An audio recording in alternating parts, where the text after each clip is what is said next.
order the March 9th monthly meeting of the Coastside County Water District. Why don't we start with a roll call, please? Director Muller. Here. Director Coverdale. Here. Director Michelson. Here. Vice President Feldman. Here. President Reynolds. I'm here. Should we say the Pledge of Allegiance?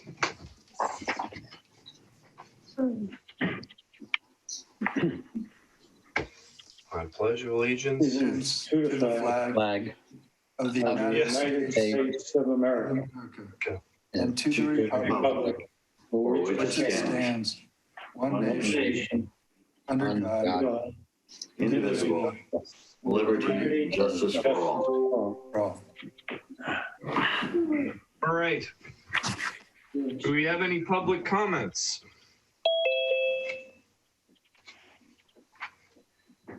All right. See any hands raised?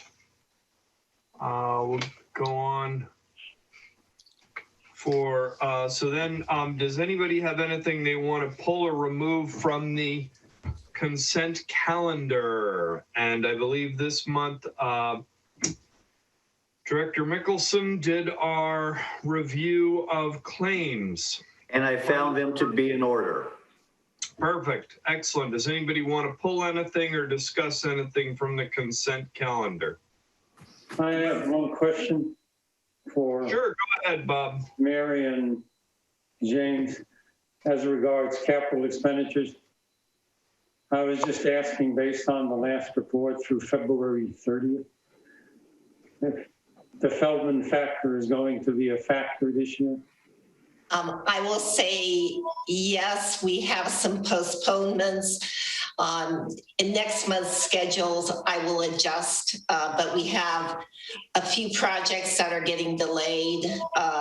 For example, the pipeline at Strawflower, we're still working on CCWD, and so it's probably going to be summer before we can start the project, for instance. So. Okay, yeah, we're about 50% along with both this year and the stuff we rolled over. Yeah. So what percent do you think will hit at the end? 80, 75? I think we're going to be, I think it's going to be in the, if I can guess, 60%, 60 plus percent that will get done. Okay. Just so, because of delays that we've had. About 3.5, 4 mil out of this 5.5 or something, whatever. So it's about 60. And that's based on postponing and the weather and all kinds of things that have. Okay. I'm just confirming that we're probably going to have to roll more into next year and catch up with it at that point. Thank you. I move we approve the consent calendar as presented. I will second that. All right. Roll call, please. Director Muller. Aye. Director Coverdale. Aye. Director Michelson. Yes. Vice President Feldman. Yes. President Reynolds. Yes. All right. Thank you, Denise. Did anybody have any meetings attended or director's comments at this time? No, it was off cycle for Bosca. Although I will share the most recent correspondence from Steve Ritchie is that they are very optimistic that Hetchy will fill. And this being a cold storm is leaning more that direction, that it will fill. So they're optimistic that we'll start with a full Hetchy. So that's water in the bank. Yeah, that's good news. I'm working with a local community water system south of here, and they've got 1/3 of their annual winter water flow, and the water is now below their minimum discharge level. And so it's pretty bad. Yeah, so it just shows how important it is that we have that straw in the regional system. So that is nice, because local streams probably won't last that long. Yeah, I was taken aback. All right. Mr. President? Yes, sir. How's the snow up north? I'm up doing my snow research. Good. I can tell you that everything that was predicted to really hit. And snowpack, I would call, moderate at best. Total snowfall to date here is 200 inches. And an annual snowfall is usually over 400. So it's something we've got to pay attention to, I think. Yeah. But Yeah, I think. it looks good. It's clean and white. And there, Well, that's good, and you're out on it, so that's a good thing. Excellent. All right. Our next item will be the appointment of director to the boards of the Bay Area Water Supply and Conservation Agency and the Bay Area Regional Water System Finance Authority. Chris, tell us about the Finance Authority. The Finance Authority was created as a backup agency should San Francisco not issue bonds. We have bond authority, and should San Francisco fail to fund the WISIP through the issuance of bonds, we did have the authority. We've never exercised it. So so we go through the motions of opening and closing the meeting just to keep it alive, but it's never been used because so far, because we do have oversight over the WISIP and over SFPUC, we've been satisfied with their funding of the improvements. So it was a backup exercise, which made sense. Yep. Anybody have any discussion or thoughts on this? I'm happy to nominate Chris for another 4 years. Thank you. I'll second it. Thank you. Thank you. Any discussion? All right, roll call. So was that enough of a nomination or?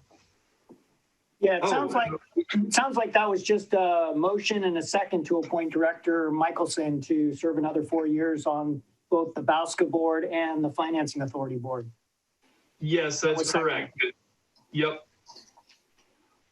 So do we need a roll call on it then? Yes. And then, okay, so we'll do that and then we'll swear. Then do we swear him in? We have done some research and we can't swear him in this meeting. He has to get sworn in by a BAUSCA board member, but that can happen later. I thought we all got to stand up and swear out. Oh, dodge that one. Yeah, no, we did a little more research based on our oath of office research a couple months ago here for the district. And I communicated with Allison Schutte, who's the general counsel for BAUSCA, and she confirmed that it should be, their judges can do oaths of office, other elected officials, but we don't have any here tonight. So board members of Coastside are not authorized to administer the oath for board members of BAUSCA. But the BAUSCA legislation and the Financing Authority legislation, which are two separate pieces of legislation, give the authority to do the oath. And so we recommend that after this action is taken, then presuming it's Director Michelson, he would get sworn in by BAUSCA. So Patrick, this is your window to get your judgeship. I really enjoy being general counsel for county water districts. And so I will stick with my role that I'm comfortable with. And I think I'm good at it. But thank you. Denise, could you give us a roll call, please? With we have a motion to appoint Chris Mickelson, and we have a second.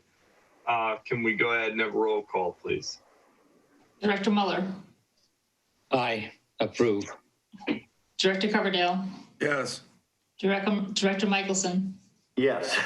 Vice President Feldman, Yes. President Reynolds. Yes. Thank you all. It means a lot to me. Having been there since the BAUA days, it's 20 years of public service. The wheels turn slowly, and the WISIP still isn't 100%. It's just watching these improvements is like, it's just amazing the efforts it takes. And this really has been a team effort between San Francisco and the Bosca member agencies, and really giving us a reliable, like we were saying earlier, backup source of water that crosses 3 seismic zones. And we know, the next big seismic event, we will have water. And that assurance is really comforting. Thank you. We can't swear him in tonight, but can we swear at him? Yeah, please feel free. I'm used to it. Ken? Just kidding. Yeah, man, heck with you.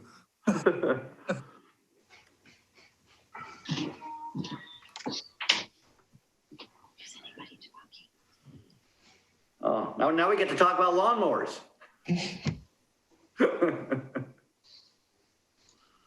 Okay, good evening, board members. This item is about renting a green climber slope mower.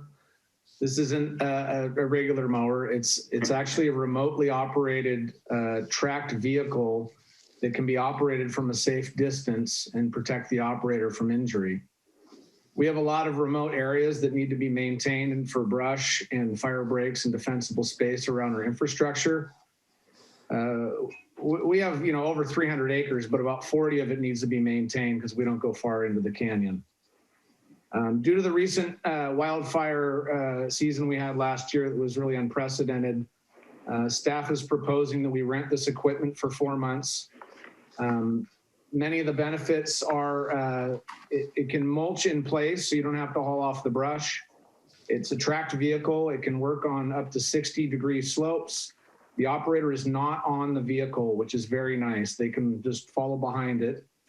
And I think this will greatly reduce slip and trip and fall injuries, ticks, poison oak, rattlesnakes, you name it. And as you could imagine, climbing around on a slope with a chainsaw or a weed whip is very dangerous. You could sprain an ankle pretty easily. We estimate that we currently spend about $20,000 outsourcing to contractors to clear brush and weeds for us. We want to get a little more aggressive with the clearing, and we estimate if we do what we think is necessary this year, it will be $60,000 in contractor costs for clearing brush. So we researched the different equipment that's out there. We had the Jesse Mack company come out with the green climber and demo 2 of the units. Mary Rogan, the GM, was there, and we cleared about 70% of the brush at the Alv site in a couple of hours. We were going slow because we were rookie operators. There's about 30% left of the coyote brush and other weeds up there that need to be cleared. We got an estimate from our key contractor for clearing brush that would be $10,000 just to finish that 30%. We demoed it. We found it was very easy and safe to operate. It's a very nice piece of equipment. Like I said, it's tracked. We looked at other vendors. No one could compare. We called the one competitor and he did not have any references, was unwilling to come out, and really didn't even call us back because he doesn't have any California contracts. So, and they're out in Texas. The company we want to deal with, the Jesse Mack company, they're down south. So it's local California support. We don't have to send the unit out of state. We're proposing that we rent this unit for a 4-month commitment at $15,000 a month, which is a total of $60,000 plus some shipping. We've negotiated that we could have an option to buy at the end of the 4-month period if we like the unit and find that it performs as all the references have said. And they will give it a 75% credit of the rental price towards the purchase. So tonight we're looking for approval just to rent. We will come back to the board about a purchase after we give you a good report on the unit and how it's operated, and you'll see how nice it's operated for us. And again, it's about safety and efficiency. For example, Tulare County Resource Conservation District has one. They said they wish they bought the one that we're about to rent. Contra Costa Water District, we talked to a gentleman there. He's already purchased one and ordered another one. He's liked it so much in terms of its performance, safety, and ability to use limited labor resources. Other thing I would like to mention is we have solicited bids through a GSA, Joint Powers Authority, called HGAC buy. So it's already been competitively priced. And there really is only one vendor in the state anyways for this piece of equipment. At the end of the 4-month period, I just want you guys to understand that at the end of the 4-month rental period, if we don't like it, we can just send it back. And if you have any questions, I'm happy to answer them. What's the final purchase price with the 45,000 credit? Yeah, the final purchase price was 169 is the math that we came up with. It's not in there because we're not asking to purchase. Well, So it's 154 plus the 15. Go ahead, Mary. yeah, okay. So it's the 154, 262, 43 plus 15,000, which is 169 and some change. Mr. Director. Go ahead. Who's on, Mr. Chair? I have a comment and question. Oh, yeah, I was on mute, sorry. Let me go. So John, I see your question. Bob had a question first, so we'll answer his and then we'll go to John. Thank you. Bob, go ahead. It's not really in the form of a question. It's a philosophical question. I've seen and voted for and approved and agreed with many pieces of equipment that we have purchased over the years, including vacuum trucks and monster trucks and things which, in my view, seemed to be fitting in part of the business to me. And our operations people participated, in using them. This one I have a little bit of heartburn with, only in as much as it didn't strike me that part of our responsibilities and operation stuff was to mow grass and stuff. And I wondered whether, isn't there some things that we should outsource because it makes sense to do that. And it's probably not that much more expensive over the next 3 or 4 years than doing the purchase. And I'm all for efficiency and safety, and I know this is going to do that. I just couldn't get warm and fuzzy about not doing it the way most people do, and maybe have someone do your lawn for you, basically. And it's not urgent that you have any operations, water background experience and like that to do that. And so this is one of the classic cases where contract outsourcing makes sense to me. I'm just saying that, and it's not about the money or anything, because I'm more than happy to go with the purchase if that's the consensus. But that was just more of a thought and my feeling about it. And I understand if there's really some other things involved that I don't understand. Yeah, unfortunately, part of our jobs is operating a weed whip or a chainsaw because we can't necessarily get contractors to respond when we need them to. There's a lot of mowing that goes on that we don't contract out. And it's part of ownership of the facilities. Like I mentioned a few board meetings ago, the PUC was nice enough to clear some defensible space around Crystal Springs and also the Cahill tank.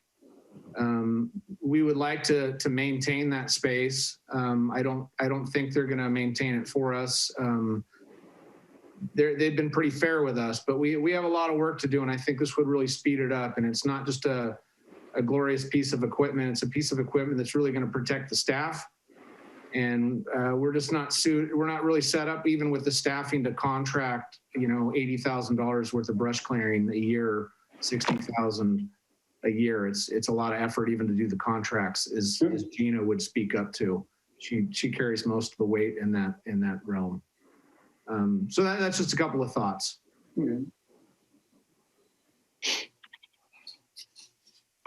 Thank you. John, did you have, John, you had a question or comment? Yes, sir. Thank you, Mr. Chair. It's kind of a two-part one, and I could get an update because I haven't been in the yard in a number of years. So number one, do we have a trailer? And part of that question would be, would we be available to pick it up to save the fee of delivery? and buying another trailer? That would be one part of my question. And then the second part would be if it's legally contracted properly, could we sublease it to other agencies or the city? And that's my two comments and questions, please. Okay, so we don't have a trailer to load this on. We could always rent a trailer to load it on. But the shipping, these are made in Italy, so I don't think the shipping's just LA to here. It's Visalia, I believe, right? Visalia, yes, thank you. So that's something we could explore. The $4,000 in shipping is an estimate. They think it's going to be more like $2,000. I don't know if it's worth driving all the way to LA with the liability of what if our trailer flips over and it's a rental unit? A little different if you buy it. But we can negotiate that with them and talk to them about how we could save some money on the shipping. I'm just not sure how much it would save if we went down there, as they would typically show up and get us started with it. And then in terms of loaning out, I'm a little averse to loaning equipment out without an operator, especially something that's dangerous and high tech in terms of what you could run over. And I wouldn't want it to get damaged. So in the past at other agencies, we've rented out essentially a CCTV van with an operator so things don't get damaged and they can have someone join with us. But I'm not sure in terms of liability how Patrick would feel about those kind of things. But of course, if the fire department needed Thank you. Yeah, I just wanted to bring it up. It's a good point. Thank you. Okay. I move we rent the machine for the 4 months, evaluate its performance, and hear back a report from our superintendent of the field crew as to its efficacy and whether it would be something to add to our arsenal. Yeah, and I will second that, because I do recall this was initially presented to us as a purchase, and I think board direction was to like, hey, let's test drive it. So James, this is in response to our concern about, you know, such a capital outlay. So this totally makes sense. And Bob, we did hear you. So let's test drive it and see how it works. And so therefore I will second it. And then one thing I want to clarify, it comes with a trailer if we purchase it, just so you guys know. Thank you. James, I also want to second that. I appreciate you working. I know that the company wasn't fond of renting this thing out, and I want to thank you for doing that. I feel that if there turns out to be, you know, way more maintenance headache, or it turns out this thing itself can start a fire, or there's other issues with it, I'm more than happy to have spent the rent money, because we'll have cleared land anyways. And so it won't be money, it won't be water under the bridge. It will actually be an equitable return. So I want to thank you for responding to the board's concern about purchasing what we felt might be a little too far out in advance. And I look forward to some YouTube videos of you know, this thing ripping through people's backyards, chewing up laundry lines. So I think we have a motion and a second. So let's go with a roll call, please. Director Muller, I approve. Director Coverdale, Yes. Director Michelson, Yes. Vice President Feldman, Yes. President Reynolds. Yes. I'm losing it. Yeah. All right. Mary, it looks like we've got a review of our adopting a records retention schedule and authorizing destruction of certain agency records and rescinding resolution 2006-11. Okay. So the district is in the process of implementing a document management system, Laserfish, and going paperless, or as much as we can. So one of the key tasks in implementing a system involves updating the district's retention policy. So the last policy was in 2006. And that policy, it's included in the package, but it's very broad, and it's been very difficult for our staff to work with. And so I will say we have tended to save everything and send everything to Iron Mountain. So now that, and the laws have changed as well. So what we engaged a consultant, Diane Gladwell of Gladwell Government Services. She's an expert in this field. She's worked with over 200 agencies in California and helping them with these things. And also, we received her name from the city of Half Moon Bay, who has worked with her. But she came in and worked with all of our staff, and we sat down by area and went through all of the different types of documents, and she went through and documented all the laws and what was required. So what we really want to do is have a happy medium with our records. There are some records that we really don't have to keep more than 5 to 7 years, and in fact, in some cases, we've had a few audits where the auditors will say, well, if you have it, show me all your records. And if we only had 5 or 7 years worth of records, we wouldn't have to go back any further. And so it is something, it benefits and safeguards the district as well. So it's a good thing. So what we would like to do, we have a new resolution, and we have our schedules, 25 plus pages of very detailed schedules. And so we'd like the board to approve this, adopt this resolution where we will have these retention schedules. From my role as general manager, I will, I would have to sign off on any destruction of records, even though it's on this list. And we will, and then periodically with this, with this resolution, you would give me the authority as general manager to occasionally make updates with changes in laws and things, so we don't have to come back to the board with those. Anyway, as I say, we're asking you to adopt this resolution and rescind the one that we did in 2006. So any questions? Anybody got any questions? I do, Mr. Chair. Good. John, go ahead. Yeah, I appreciate the general manager's comments just now. And I think the record retention schedule was most important for all of us to be aware of in there. The amount of paperwork involved in record keeping is very important. And my second point would be with legal counsel.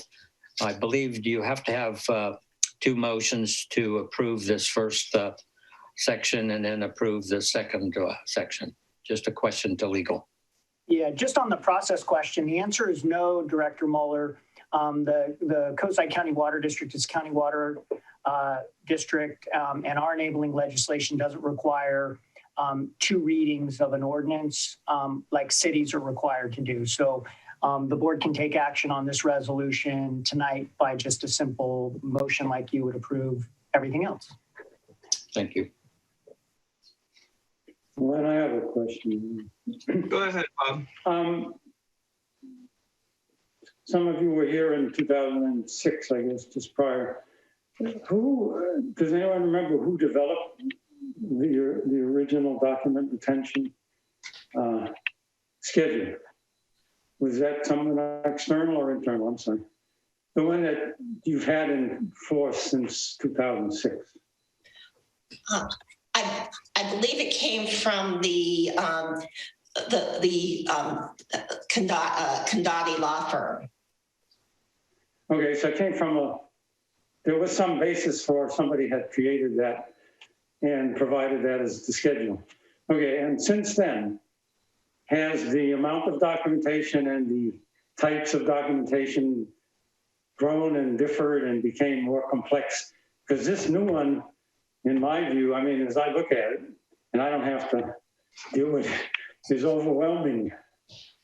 There are more documents and document types and requirements and restrictions and lengths and so that I can't believe. How does anyone, is there an automated way to interpret a document to see where it fits in this? Because it's pretty substantial, and half the battle would be figure out which one of these applies to the document that you have in your hand. So I'm just saying that this is really quite a piece of work. And I suppose that's what they look like these days. The other one was much simpler, but you said it was too general and too simplistic. This is much more specific, but looks quite interesting to execute. And that's all I'm just saying. Well, if I may say a couple things. First of all, with this document, even though there was a lot of detail, it actually sets up ownership and by areas. So, for example, Kathleen knows, what she needs to save. James knows what he needs to save because we deal with these documents all the time. But the other issue with implementing this document management system, we will be able to put ticklers as to when documents should be destroyed. So it will be automated. But there still is a catch of us saying we want to review before we would destroy documentation. Sure. Okay, just executing is going to be interesting with this. It's very comprehensive. I have no problem with it. I just, how to use it is my concern. That's basically it. Thank you. Great. Any other questions? I have a comment. It's not really a question, but Mary, tell us where we're going in terms of digitizing documents so that we're less paper and more digital. Well, a few months ago, the board approved us going forward with this program, Laserfish. And so basically we've been working on, not only this retention schedule, which is really kind of a starting point of helping to put the Laserfish together, but it is actually putting together a file structure in our, for the district, so we can, file accordingly to a very, standard discipline. We've also, so far, we've been digitizing our records. So we have gone through and we've actually digitized all our board minutes going back to 1947, all of our resolutions. And basically this is also what they call OCR. So within the Laserfish program, if I wanted to find out something about Crystal Springs or a water connection, we can do word searches on these documents that go back to the 50s. So, that's kind of exciting for us. And then we've also digitized a lot of our contracts as well. So we're moving forward with digitizing, and then we're working on systems to, as we go forward, like, Denise could go and file the minutes or, after they're approved in the Laserfish program for future generations. So. Thank you. That makes sense. I think that we've seen even in the last year that our searching of documents has revealed sort of two things. Sometimes it can be tough to find things in records going back to even the 60s. And the other issue is how important those documents can be in making decisions for the board now moving forward. So it seems to me that our record keeping is a very important part of operating the district, and that having a very clear and detailed retention schedule that allows the entire staff to work towards a coherent set of records will be an asset to the company. And you didn't put a fiscal impact on this, but I'm assuming this isn't going to have an enormous fiscal impact on the agency. Is that correct? Well, I think, at some point we're going to stop sending so much to Iron Mountain, which we pay, probably $10,000 to $12,000 a year, and we have items stored that go back to the 80s, which probably should be tossed. So, but we also have our own, with using laserfish and scanning and things, we have expenses. So. Okay. All right. Very good. Do we have a motion? Are there any other comments? And then if not, do we have a motion to approve this resolution? I would move to approve resolution 2021-01, adopting records retention schedule and authorizing destruction of certain agency records, rescinding resolution number 2006-11. I'll second it. Okay. First by John and second by Bob. Denise, could you do a roll call, please? President Reynolds, Yes, I'll say yes. Vice President Feldman, Yes. Director Michelson, Chris, you with us? Chris, you're on mute. I was sneezing. I didn't want you to hear me. Yes. You're sneezing. Director Coverdale, Yes. All right. Very good. James. I don't believe, Mr. Chair, I got the vote. Did I? Did you get skipped? I'm sorry, John. Well, Denise, I did you think for get the record. did you get John on there? I thought I did. And Director Muller. I approve. Perfect. Thank you. All right. Sorry about that, Director Muller. James, you're on. Thank you. Pillarcitos wells are currently running at about 240 gallons per minute. It's not Yay. fantastic, but it's what we can squeeze out of the creek right now. And, Yep. and I have to say the staff has been really good at managing every little drop they can squeeze out of that Pillarcitos Creek. Denniston ran pretty much the whole month last month, 300 to 800 gallons per minute. We were at around 300 a day, and we lost our internet, so we had to shut the plant down. We were kind of anticipating that these rains would cause a turbidity event, so we didn't want to man the plant all night without internet. So we will get it back up in the morning if possible, depending on the rain. Staff replaced the Avenue Portola pressure reducing valve in-house. Very proud of that job. They did a good job. The treatment staff solicited bids for our routine certified lab work, and we got bids from a few labs, and we found a lab in Monterey that will have more competitive pricing and also cover shipping if we send them enough samples. Todd Schmidt's estimating we might save $7,000 on the routine analysis next year. So we'll see how that goes. Sometimes headaches come up with that stuff. So I'm glad they did that as well. We try to revisit that once a year to make sure we're getting the best price from our vendors. Backup redundant telemetry communication between Crystal Springs and Cahill was installed and tested. As the board members have been here for a while, they know that when lightning strikes hit, we lose the comms between Crystal Springs and the Cahill tank because we run it through copper wires and they're top of a hill. It's like a big antenna. So Calcon's helped us out with a couple of cradle points, which are kind of cell-based communication devices, and they will fail over automatically if we lose one of the comms, and it will show up on the SCADA. So that's a big help for when we have storms, electrical storms. That's a big improvement. And then staff built a nice covered area for our portable diesel tanks that we can move around the backs of our trucks. There's images on the back. I just like to share that stuff with you because we've all had to stay so far apart from each other. This is up at Nunes. And Jack Whelan did that. He's a fantastic carpenter and has great attention to detail. So I thought I'd just share that little picture with you for an example of what these guys are capable of. Treatment operator Travis Menendez resigned last month. He's decided to take an opportunity out of state at another water system. So we're sad to see him go, but we're very happy that he is taking on new challenges and trying to advance in his career.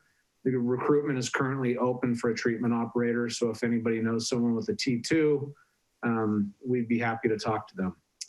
Source of supply, February sources, Crystal Springs, Pillarcitos Wells, Denniston Reservoir and Wells. HDR, we did the pre-job walk for Nunes project on the 11th of February. CityWorks computer maintenance management system. Treatment has started to use the production environment, and the distribution staff is going to be doing the production environment. We've been running some stuff in test. We're still working out some kinks with the Tyler integration. It's more of an IT and an integrator issues that need to be resolved, but we're very close with getting the Tyler integration, so service orders will move over to CityWorks automatically.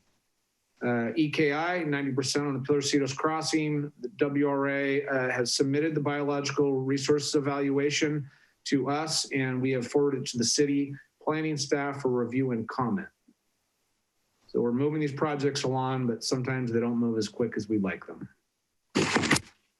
Nothing else for me. If you have any questions, I'm here at your pleasure. No, it sounds good. And thank you for sharing what the staff are doing. We really appreciate it. So thank you. Thank them for us. That it's nice to see them doing stuff in-house and not having to farm it out. So well done. And besides, they get exactly what they want. So Good point. our Thank you. thanks to the team. I'll share that. Mr. Chair, I have a question, please. Go ahead, John. Yeah, I'd like to ask the supervisor if we're short-staffed at a treatment plant, will this include a couple parts here? More overtime cost, and number two, will we continue to be in compliance with all policies with a short staff treatment operator? Good question. So all the distribution staff are certified at a level of treatment, not all of them, all but two are certified to a level where they can rotate through the plants on an on-call basis. So we need to have a T3 basically in charge and directing them, and a T2 can operate the plant with direction. So there might be a little bit of overtime, but I don't foresee it being a huge problem. These guys really rally together, and they're all very capable and can cover for each other. So I don't see any big gaps. We do want to get someone as soon as possible so we can get them trained up. And did that answer both your questions? Yes, we are in compliance. Thank you, sir. Good questions. Thank you. All right. Thank you, James. Kathleen, it looks like you're up. Well, I'll start with some news from San Francisco Public Utilities. They had a press release. They're launching a new redesigned website. It will now be sfpuc.org. Right now it's SF Water. The SF Water site will be, they'll keep it live for a while, but when you go to that, they direct you to the sfpuc.org site. So I don't know how many of you go there, but I do tend to go there every once in a while. So it's good to know the changes. So water supply update. I'll just continue on the discussion that we had earlier. San Francisco did give us an update in March, about March 4th.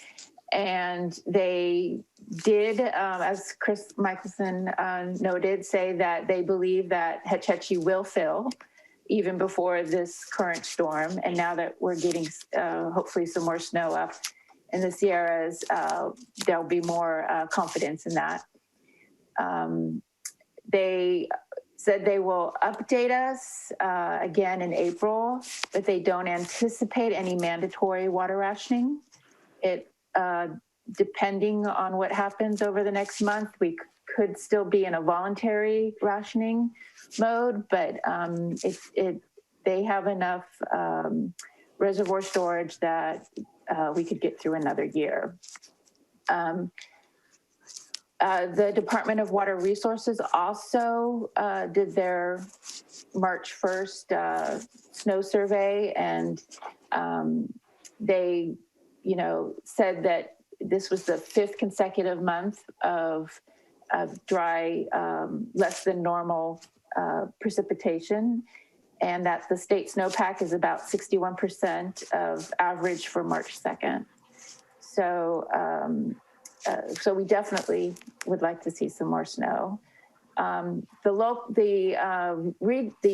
local reservoirs are not doing quite as well. We on the second page of my staff report, I have the U.S. drought monitor conditions for San Mateo County, which San Francisco referenced in their water update. And it looks like San Mateo and Alameda counties, Santa Clara counties, and Tuolumne County, all of the watersheds that San Francisco has are in a moderate drought as of March 1st. So, we definitely would like some more rain, but the good news is it doesn't look like there'll be any mandatory rationing for the upcoming year. And if you have any questions, I can answer them for you. Thank you. Yeah, I'm not surprised about the drought, and I'm glad we won't have rationing. So, yeah. All right. Well, thank you, Kathleen. Does anyone have any comments in conclusion? I'll make one final comment. Some of you know I'm on the backflow committee for the state program. The draft, after, gosh, I think we've been at it for 4 years now, has finally been released for comment. I went through it, obviously, multiple times. The latest draft has one issue that will be problematic. They're requiring a double, they're changing the check valve requirements for fire service for fire sprinklers. And so that's in conflict with existing systems and current policy for many water districts. So that's been raised and brought to the attention of the powers that be. I don't know if we'll prevail or not, but I'm really pleased to say that we were able to avoid a lot of mandatory language on frequency and how backflow protection surveys were going to be done in water districts. And so that's, in my opinion, a huge win. The policy that Coastside County Water District currently has in place looks like it will stand and be very well aligned with the new law that's being put out. And so it reflects very favorably on Coastside County Water District. And the district should be very pleased to know that some districts are going to be hit hard by this because the rules will change for them very significantly. But for Coastside County, it looks like our policies will stand, as far as I can tell, unchanged. So that's good news for the team. Good work. Yeah, well, thanks. Ed, does anyone else have any other comments or requests for agenda items for next month?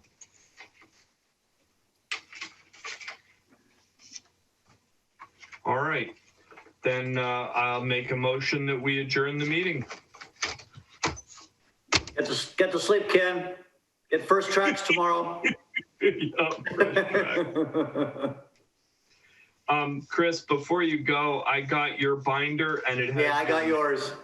Yeah, and it's got your mail in it. I'd be glad to read them to you. You got a lovely magazine from the special districts, and you got the Aqua News, and you got the JPI Perspective. It was pretty dry reading, but I will return it to the district. Well, you got a personal letter from San Bernardino Valley Water Conservation District, so. Wow, I'll bet they're asking something from me. Do you have any grandchildren that can respond to that? I'm still waiting. All right, perfect. Thank you. Thank you, everybody. I appreciate your service. Take care. Take care. All right. Good night.